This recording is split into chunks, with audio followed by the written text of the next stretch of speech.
Welcome once again to the DRH show. Today I'm joined by the founder of Podo, Christophe Champs. Thanks for joining me. Good afternoon, Dennis. Thank you for having me. Well, it's great to have you here, Christophe. I've got lots of questions that I want to ask you because I know you've been really doing some exciting works within the wellness industry. But just give us an overview of what you're doing and how it started and what exactly is Podo. What's the aim of Podo and how are you trying to help people when it comes to improving their health and wellness? Yeah, so Podo come with a very simple purpose. Is to make people's bodies work better. It's like a garage for the human body, if you want. We work through orthotics, custom orthotics, what you put in your shoes, to kind of match up all our asymmetry within our symmetrical shoes, address both sides of the body with their respective problem. So it is a conservative treatment. You know, there's no blade, no needle. We work on that device that you put in your shoes to simply make your body work better. Some people will come to improve their performances or referred by the surgeon, rheumatologist, physio, GP, osteopath, to address a real problem, like to be part of a treatment plan. But everyone can benefit from it as soon as your pain that you're experiencing is increasing with your activity. Because those mechanical pain, if you want, the mechanic is not good, so the biomechanic is the solution quite often. This is what Podo stands for with orthotics and biomechanics. Just to be clear, Christophe, the products that you're offering within Podo, it doesn't really limit people who have medical conditions, or is it for the general population basically? Yes, definitely. The goal is not to take a pill to fix a problem or something which is broken in your body. The goal is to make people more resilient. So to make their body work better, because we live in a city and in a civilization where we wear shoes, which can be source of lots of problems. On art floor, we've got to wear those. And it's an opportunity in those symmetrical shoes to bring a treatment plan that we can work on and on, on and off, like all the time. We can rework on the orthotics to make sure we make a difference in people like life conditions, just to improve like the condition of life to be pain-free. But it's more a prevention unless you come referred on a treatment plan with already a tendinopathy, a joint impingement, sciatica, neck pain, that's something else. But Podo address both type of patient. People who want the body to work better, whether they want to perform and win the Giro of Italia, or whether they come and they have a pain, they want to get rid of it, to get back their independence and freedom, which comes down to walking. Walking, we all take it for granted, but you will see it often with elderly patients. When they come in their 90s, they have a pair of orthotics made and they leave saying, gosh, I wish I came before because I'm just pain-free now. So we take it for granted, but walking is your independence and freedom. That's what we aim to give people back, whatever your level of activity, your age, anything you do in life, really. Everybody's are different. Exactly like a garage, we treat like Ferrari and Fiat. It's a biomechanic. It's down to that. We work on the mechanic. Well, what a brilliant metaphor. So just to be clear, this is not just for people who are experiencing pain with their feet, but it's also a sort of a preventive measure. But could you just give us an overview of how health impact mental health and wellness? Because now more than ever, we've been talking about how we can actually look after ourselves. So just give us a rundown of how it works. That's true. It was quite a tough thing. I think to illustrate it, we can take COVID and the pandemic. From one day to another, we were taken out of our comfort zone. We had to change like everything in our life. We were ending up at home, stepping, where you put more weight on your feet than when you're walking outside or floating your body weight with your arm swing. So everyone ended up like overweight, putting like 120% of their body weight on their feet instead of 80% when you walk in the street normally.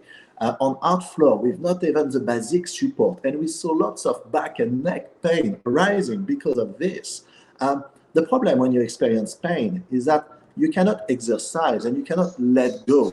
Many people exercise. There's a cathartic effect. You exercise to just feel better, to be able to breathe properly, to feel tired, to sleep because you're properly tired and not mentally tired. So the physical health and mental health are like this. The physical pain affects people very deeply and badly in their mind. It can, any runner, for example, who has to stop running will go through a short period of depression. Now, some of them, it will be extreme because they will put on weight. It's hard to lose weight if you have a joint pain. It's a vicious circle. So when you take a patient on board, I always say you've got to take him or her as a whole and see mentally where they are. To be a patient, it's easy. You just pass the door, you're one of my patients. But to be patient and to have faith in one medicine, whether it's podiatry, biomechanics, or whatever it is important for people to have someone to talk to. And that's what we do the most. I mean, all the education, and the reason why I'm talking to you and talking to magazines is because people have to know. We have to awake this awareness. If they don't know, physical pain gets worse, mental health goes down. Absolutely. Now, Christophe, I was navigating your website and I just realized that you actually have your drive and passion for podiatry and biomechanics at a very young age. And I understand that you had experienced the benefits of orthotics on your own body and performance. So what exactly is orthotics? And just give us a quick overview of your experience and how is orthotics beneficial? So I tell you, to me, orthotics has changed my life because when I was 13 years old, I had an accident, badly broke my ankle, my left ankle, both bone. Like, it was not really diagnosed. We did this Ottawa criteria, which basically you ask the kid to do a return and tell you if there is any pain or whatever. I mean, at 13 years old, I was playing rugby since I was 6. I was not that tough, but still, I didn't complain enough. And the problem, the Ottawa criteria is fantastic, but it is an economical criteria that we created to save money in A&E and to order less X-ray. This is exactly what it is about. I was clearly a fake positive with 2 fractures. We thought it was just a sprain. So it went on and on. We did the X-ray like 5 weeks later. It was not strapped properly. I didn't behave properly on top. I mean, there was lots of things. And from that moment at 13 years old, when we took off the cast, I could not accelerate without being in agony. I was playing rugby, a winger. For me, I was a fast runner and I couldn't run fast anymore. We can go to boots together, name it, ankle support. I bought it. Name it, all of them. The day I discovered orthotics, and it took a good year for things to settle, change the shoes, lacing, everything. It was a conservative treatment. Still, no needle, no blade went into my skin. But I was back pain-free. I think if you kill a kid dream, it is infanticide. That's something we should never do. Kids are meant to dream. I was meant to dream and I lost my dream at 13. It came back at 14. This is what has changed my life. The year after, I was called by the Racing Club de France, which is a decent club, rugby club. And I had my most beautiful years of rugby from 15 till 18. And that was fantastic. But this is how orthotics have changed my life, going through a struggle, a single injury. And since then, having my body working so well, that I've never been to the physio, maybe once after a car accident, but that's it. Except that it's good. I have nothing against physio. I love them. I work a lot with them, but I try to stay away from medical. I try to always make myself more resilient, training for a purpose, make yourself strong, and just don't injure yourself. Because the recovery road is not a nice road. I like how you link your experience with resilience. It's really a recurring theme when we talk about mental health and wellness. And just for the benefit of everyone who's watching this, I have lots of interviews, conversations with people talking about their experience of recovery and resilience. But just to add up on the context that you've given earlier, Christophe, when we say orthotics, just for the benefit of everyone, it refers to braces and splints. I just quickly Googled this. But I just want to follow up on your experience when it comes to orthotics. does it need to be custom made, or you really have to, get in touch with a medical professional who can, provide you with a splint or a brace, or can you just buy them off the shelf? So here is the thing. We are not symmetrical. No one Hmm. is. Right and left are different. At the end of the day, I'm writing a book about the subject. There's only one rule in biomechanics. Both feet are different and you keep the eye horizontal. This is the end of the conversation. In between, every joint in every body plan is going to adapt to keep those eye horizontal. We're going to compensate to avoid pains, etc. We are not symmetrical, but we are put on shoes, which are symmetrical. So going to the pharmacist and get some off-the-shelf symmetrical orthotics are not going to address much. That's the main thing. And I think those devices should be renamed, really. When I see my patient, I always tell them, you are not one but two patients. Two footprint, two foot mold, two orthotics, two different feeling. It's literally two treatment plans. Sometimes on one side of the body, I will give you a painkiller, on the other side, a vitamin, And whether the left foot cause the right problem or the left foot cause the left problem, it does not matter. The egg and the chicken, I always say, we eat both at the end of the day. So we have to address both, but independently. 2 feet are like two different patients. So orthotics, if you want, compared to braces, it's a very good point. Because braces will grab your joint, like ankle brace, knee brace. So automatically, the tendon won't do that much proprioceptive work and work less. They lose their ability. Orthotics do not work this way. Orthotics work on the axis, the skeleton. Like osteopath, chiropractor, we work on the bone. The bone tells the muscle what to do. If your joint is going like this, you have an impingement here, that muscle working more than this one. Now, if I realign the joint, you have no impingement and both muscles work together. So it's all down to your alignment, balance, posture. As soon as this is restored, every step you make, you build a strong body.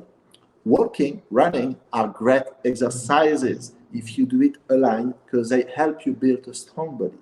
Do it misaligned, you're damaging your body. I see lots of cyclists. They don't put much pressure on their feet, as you can imagine, because they literally spread their body weight between the pedal, the saddle, and the bar. But it's all down to tracking. If you have any issue with the foot pronating, the knee doing that figure of 8, and you repeat it many times, you start having this excessive wear and tear and this little niggle, which will impact negatively your performance, or in worst case scenario, injure you, or create some osteoarthritis, which is a bad wear and tear later on in life. So we want to address all those things: alignment, posture, balance, and not making the foot lazy.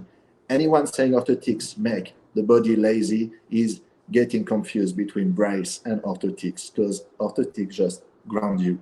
You put them on, it works, take them off. It does not change you. It's like wearing a pair of glasses if you want. As soon as you have them on, upright, toes light, knees aligned, you're good. Take them off. If your foot is arched, it's still arched. If you're hypermobile, you're still hypermobile. So this is what I love the most with orthotics. You can change the quality of life of people, but you don't fundamentally change people. As they will build up a stronger body, the muscle bulge will come back as they should be. That's the positive, consequences. But there is no dependence on orthotics. You can stop whenever you want, but you know that when you stop, no more benefits. But thanks for clarifying that, Christophe. Now, you already mentioned what can have impact on our feet. You mentioned earlier about the effect of the lockdown. But other than those, and you also mentioned about physical activities, of course. But other than those, what can have impact on our feet? What about the role of genetics, diet, and lifestyle? And ultimately, Christophe, can you give us some tips on how we can look after our feet? This is a very good question. I love it. Thank you, Dennis. Because I really like my patient to see their health like a jigsaw puzzle. Okay, orthotics, it's only one piece of the puzzle. Sometimes, before you make some custom, beautiful orthotics, you've got to get rid of your bad habit. Let's say not doing your laces, or eating like too much, never stretching, not drinking enough water, or too much coffee. There is like, your body is made of two types of factors: the structural, what we have to play around, and the postural, what we can really address and kind of modify, So you have to see your body as a whole and your lifestyle as a whole. If you don't sleep enough, sleeping, it is to reset. It's 8 hours of your day. It is a third of your life. We cannot mess this up. If you have a bad sleep on a marathon training, you can be sure that your race won't be a pleasure. The day before the marathon, all you have to do is to sleep well and manage your nutrition. You don't want to go heavy. You don't want a sugar high. You want learning. When you talk with people who go into this beautiful journey, running a marathon, whatever, one of the hardest things for them is to fuel the body, whether it's water or food. And for that, you need to make mistakes. You need to meet other professionals. You need to go even on forum to listen to videos. You need maybe to have a run coach sometimes. But it is important to gather information and to keep in mind, it's like, the process of little victory. You have a pair of orthotics, you do your laces, okay, you pay attention what you drink, how much you drink it, you change many pieces of the puzzle. And that's how you see a different picture, a brand new you. But it helps mentally if you want to build yourself. When you have a big problem, you cut it in small pieces. It's the same with your training, with your pain, a knee pain. Okay, one by one. What can I do? I had a patient last week, yes, 125 kg, knee pain. We have an issue. We want to lose weight. There is a knee pain. We cannot run. How to lose weight? We're going on that process. I've done it before, and I have faith in that. We're going to do some Alter G treadmill. You go on the treadmill, you reduce your weight per 2, literally. So you can use the orthotics. You'll be less heavy on it. We'll build up. It's 10 times 30 minutes. It's to build him here more than anything else. Yes, you will lose a bit of weight. It will help. The knee won't be in trouble. But it's to build that. Because the head is the last to give up. If you know what you're doing, if you're training hard enough, training must be harder than the race. After, you just have some music and people clapping the hand around. But that's important to help people on this. I'm not a physio. I'm not going to tell you what to do. But if you have a physio, I'm more than happy to communicate with them around you. But you refer to them. They are the pro for your exercises. It's very important, those approaches. Ultimately, it comes down to looking after your holistic health, so to speak. But I understand, Christophe, that you're not just seeing clients and you're not just leading Podo, but you also have you're also working with British professional cyclists such as Dan Bigham. So can you tell us more about this? It's the fun bit. If we talk about Dan Bigham or any other top cyclists, that they were patient before actually I started to do much communication. But they are just genuinely exciting patients for different reasons. Is that they are going to push the product. Dan is a gentleman a lot into spreadsheets. He analyzes a lot, he's very analytic. And I love that. There is no free compliment like that, which is really, really good. When I wrote that piece about how a gait analysis can improve your performance in cycling, it was to tell people that they should really look at their body before the bike. And I asked him just if he could put one or two quotes of what his experience. The thing is, those people, when they work, they really work. He came up with something long and fantastic, really detailed. And I think on those articles, he literally took over. He became the star of the article, which is not a problem because my patients are, let's say, my employer. When they come, they're my star after, and their success will infinitely make my success. So I'm more than happy when I see great patients or any type of patient using the stage Podo to share their valuable experience. I love them because cyclists have great value. Cycling is down to having a coffee and a chit chat, and it's pretty much what we do here in 90 minutes when we make the orthotics. We chit chat a lot. We're both passionate. When you're pro in your field, you have passion, and passion is contagious. You see, if you meet me physically, you'll have that issue. So yeah, it's a pleasure to work with them, but they bring so much onto the table further on the line. I saw them for quite a few years now, and we just did one piece together. I find it fantastic. Mm-hmm. But Christophe, why is it that cyclists need a fit look after, especially for those not familiar with the sports people?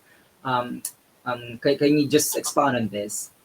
let's put it this way: the rider, the athlete, is probably the less symmetrical thing on the planet. The bike is probably one of the most symmetrical things on the planet. So what I like in cycling is that you've got the biomechanic on one side and the mechanic on the other side. The biomechanic, we take the rider out first and we match the asymmetry with asymmetrical orthotics. We make sure everything is aligned and balanced, the track is good, and then we put him on a bike. Very symmetrical. And you've got those fantastic bike fitters. They are very talented people. I love what they do. They work on that symmetrical machine to make it less symmetrical. The biomechanics, the mechanic meet to perfect the same movement that you and I can do.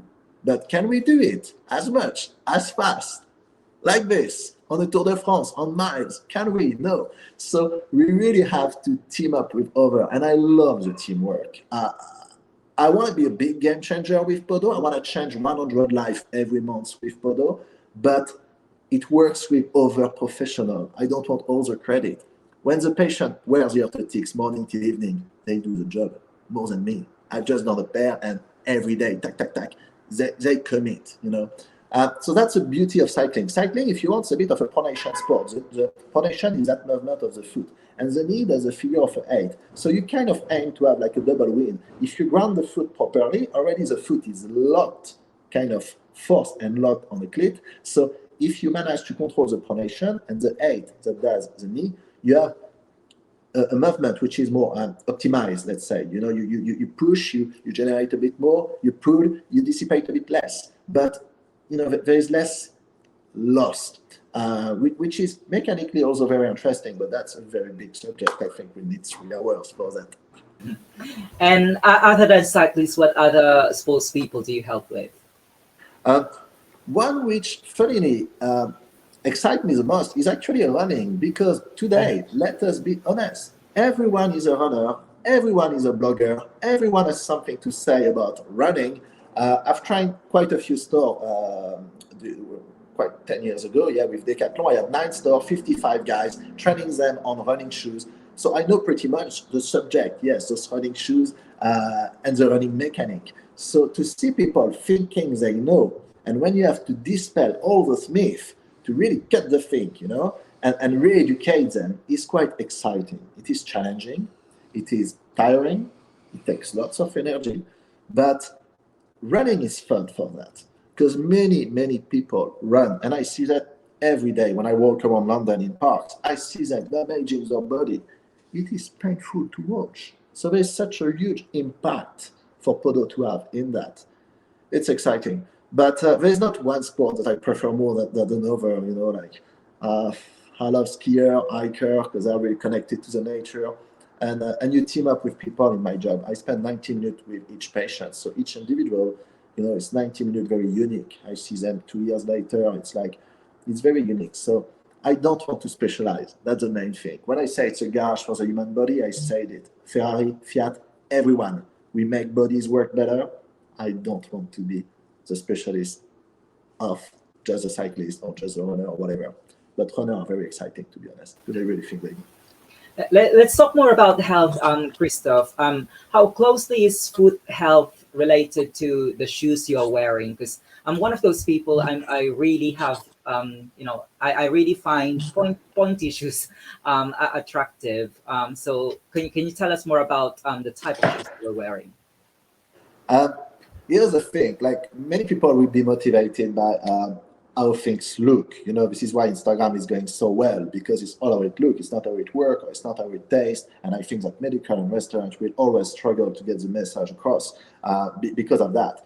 Shoes, I've seen many patients telling me, I want to wear this one, make me orthotics to wear those. But I will just explain them, you know, draw on the paper, this is your footprint, you're spreading the toes like that. If I load the arch, yes, you'd gain some space, but the shoe will still force the toes like that. If you force a foot, you know, the shoe must adapt to the foot. If they are shiny leather, you know, those varnished leather which don't give, or if they have stitches everywhere, or if they have a particular shape, we know that the foot will suffer. Now, if you force a foot, which is your feet, 1/4 of the skeleton, it's a serious business. You take your skeleton, 224 bone, 56 bone in your shoes. and you lock this like that. And that's also your only foundation.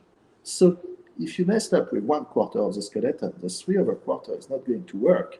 I would tell to all those patients, whatever the specialty is, take your job, messed up 1/4 of your job. Will you deliver? So this is what you're asking your body. Sometimes we challenge ourselves too much. It is important to be barefoot. It is important to use those intrinsic muscles which start and finish in the foot, to do those exercising.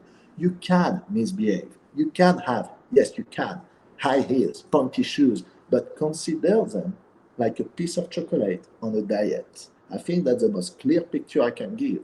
If you misbehave too much, say goodbye to your diet. You'll be in pain. If you do it a little bit, it's not the end of the world, really. But measure balance. Life is about balance. Yeah, it's all about moderation, Christophe. Yes, But please. how often should we change our shoes, or should we buy for more expensive shoes? Because sometimes we equate, expensive shoes with it being more comfortable, because presumably it's made of better materials. So I love that question because I found out that there are two types of buyer, like the shopper and the guy who invests, or the person who invests, sorry. The shopper will just collect the thing, like fast fashion, all those things, and the brand knows that. So they will develop product, if you go like, I won't mention mark, but ship mark, lots of low cost product which look good and you replace all the time. Some other will invest, like a nice pair of RM Williams, best Chelsea boots, Australian thing, fantastic. But because they invest, they don't look at them anymore. They think I invested, I made a good decision, and I don't have to look after them, I don't have to do much. And they just don't keep an eye on their health, on their feet, on their health. So you've got to know, always look at your shoes. I always tell my patients, you put them on a flat surface like that. Look at the back. The heel is supposed to be, you know what? I don't really mind. I don't know if it's really educated. Someone told me it was bad luck, but too late.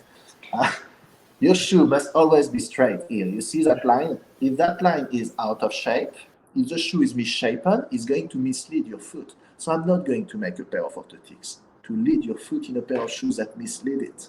Look already at what you're doing. If you're doing it well, then we can go on orthotics. If you're doing it wrong, get rid of your bad habit. So make sure shoes are quite supportive because they bring some support onto the table. You see the heel is quite firm, it's bending at the front, it's not twisting. There's no laces, but some shoes have laces.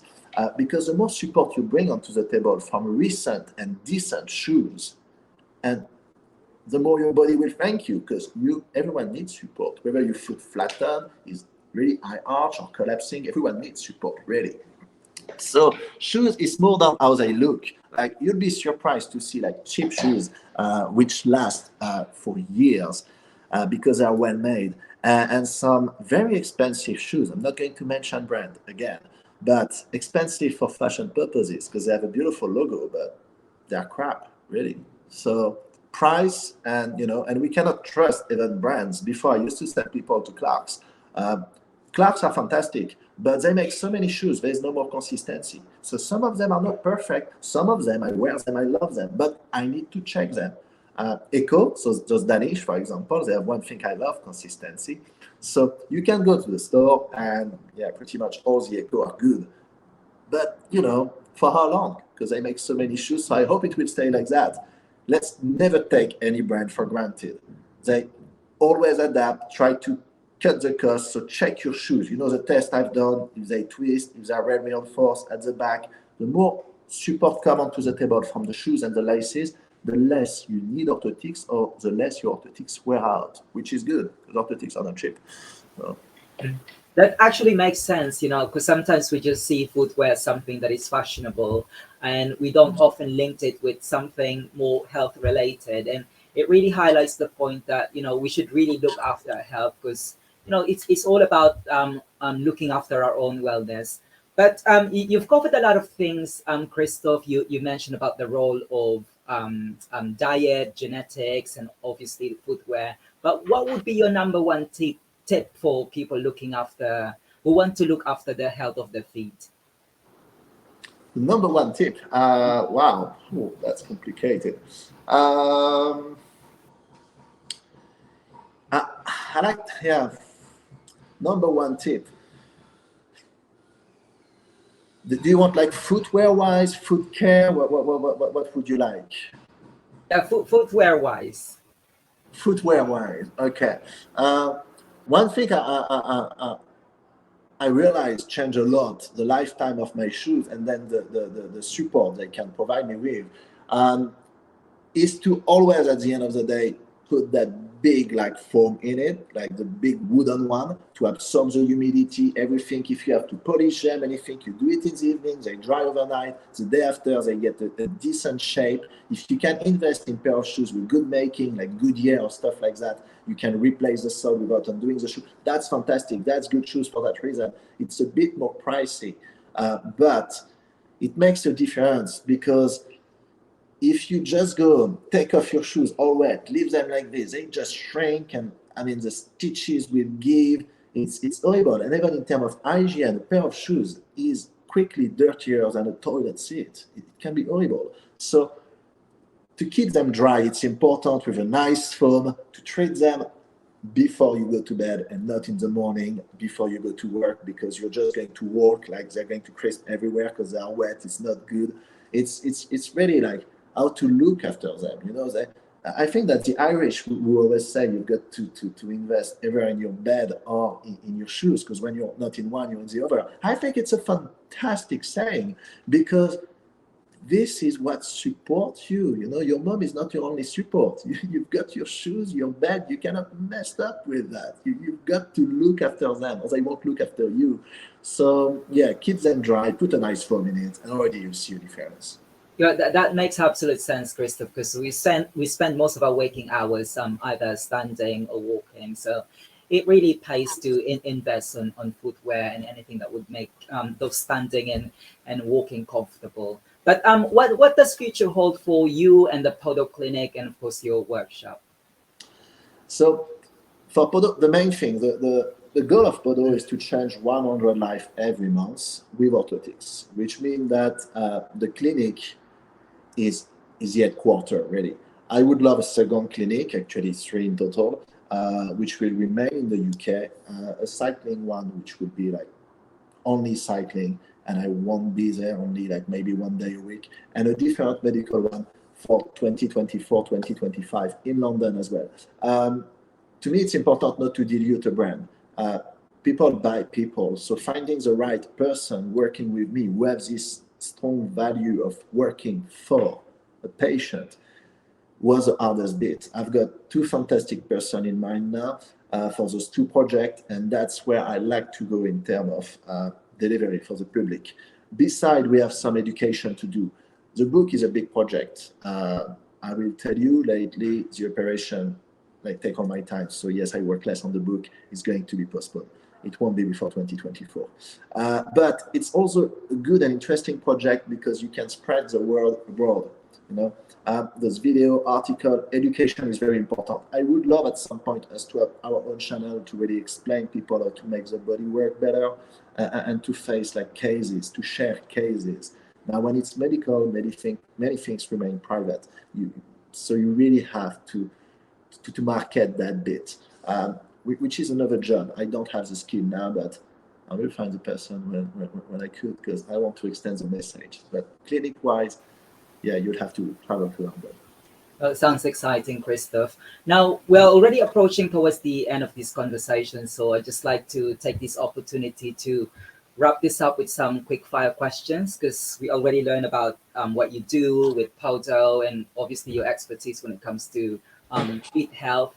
But let's learn more about the human side of Christoph. Okay, so I've got three questions for you. The first one is, what were you afraid of as a child?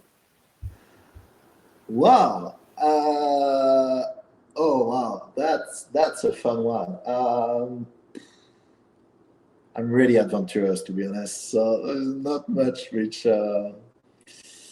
I don't know. What was I don't know. I don't like snakes, but like anyone, really, it's hard. I like to try things. I like to dirty my hands. I like to have no problem with like trying. I think we're here to experience. I know I have this chance to be able to move those toes, those phalanges. I feel alive. I enjoy the now every single minute. I eat live, really like raw every day. So for me, fear is one thing I try to keep away. It limits us. We don't want.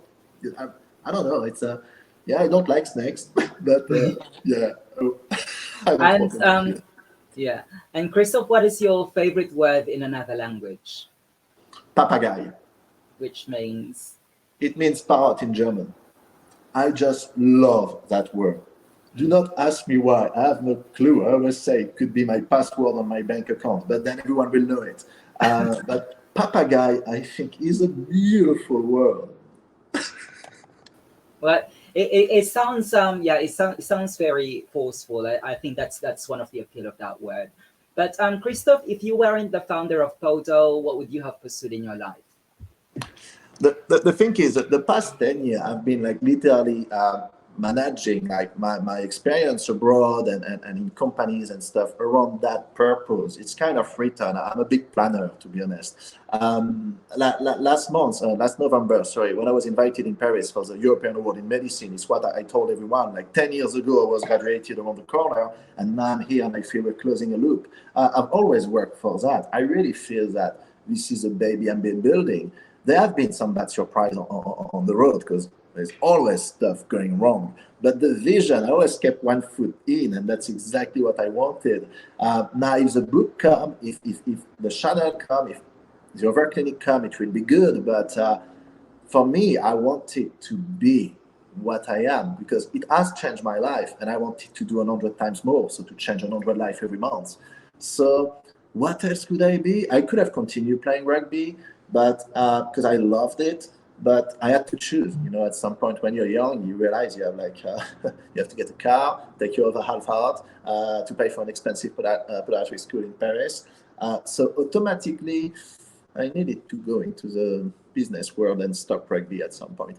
But I would have loved to. You know, it's rugby is school of life, and if in the future my kids want to play rugby, I would just push them because it's another job which is like you meet everyone, all type of people. It's fantastic.